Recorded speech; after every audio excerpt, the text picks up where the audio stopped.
Hey, welcome everybody in today's video. In it, I'll be showing you how to refresh your NFT's metadata on Openseas.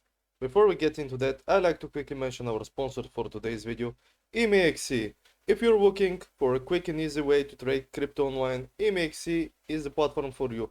Also, if you go over there and sign up, you have the chance of winning a Tesla 3 Tesla Model 3, excuse me, and a bunch of cash prize pools. So make sure to go and sign up, guys. Use the link down below to enter in the prizes.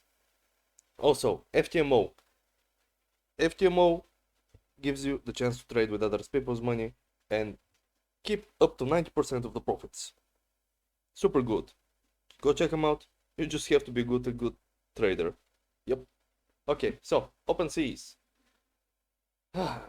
So basically, Openseas, if you're looking to how to refresh metadata, I'm pretty sure you know already how to use Openseas.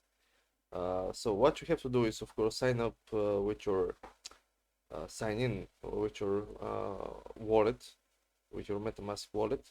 Go to your profile, this little dot, and go to My Collections. When you click that, your collection of NFTs will pop over here. So you just have to open your NFT like I did, click on it.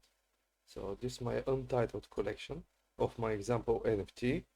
And what you have to do next is open the NFT itself.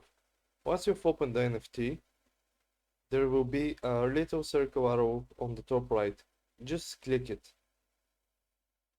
And there we go, we've put this item for update. Check back in a few minutes.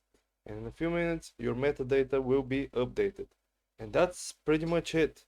Hope this video helped, guys. See you next time and good luck.